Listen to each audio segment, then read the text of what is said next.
I had a bit of an altercation yesterday in our Springbank Park. I walk with a friend in Springbank probably 2, 3, sometimes 4 times a week. It's a 5.5 kilometer little hike through the park, and it's down by the River Thames, and it's really a wonderful park, and London's very proud of it, and we take care of it.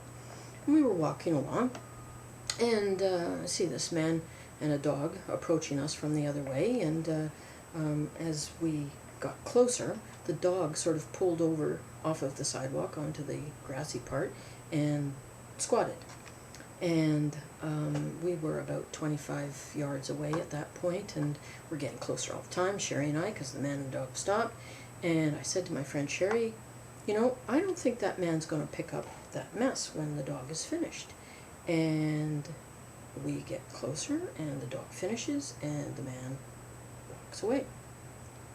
And it just enraged me. And I thought to myself, well, just, do I ignore it or not? And I thought, no, I'm not going to walk past this and just let him get away with that.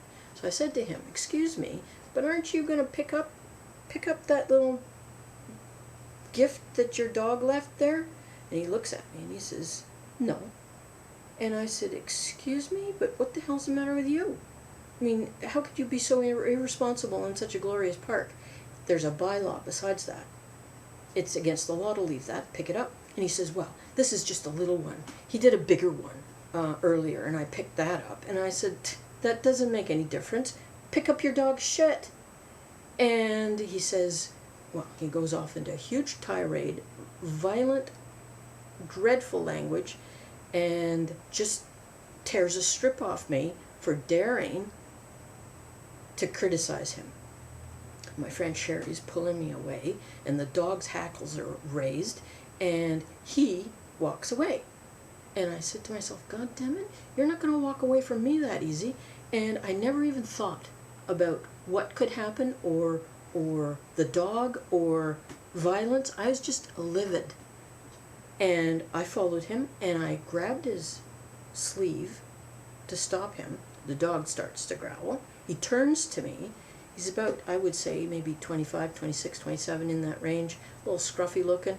And the dog was a good-sized animal, like German Shepherd size. And he says, get away from me, and calls me every possible word there is. And I said to him, look, it's time that people like me take a part in fixing the problems that are out there, and you're a problem. And I said, you should fix that, and you should go and pick it up and take it with you. And he says, the language was again bad, and off he goes, and he just says, get away from me. And my friend Sherry pulls me away. And I was apoplectic. I was so mad. I was just livid. And while we're walking away, he screams back at me. He says, next time be more careful when you're approaching a bipolar person, which just sent me over the edge. And I turned around, walked back to him, and I said, don't use that as an excuse. I know I have friends who are bipolar, and they are gentle, kind, thoughtful souls. And I said, just grow up. And the dog at that point was barking, and I thought maybe I should make a little exit, so I turned around and walked away. That was my story from yesterday. It goes to a bit of what we were talking about on YouTube a few days ago about change. Each one of us has to have a responsibility in making change, and maybe he won't forget to pick up his dog shit the next time. That's it. That's all. Bye.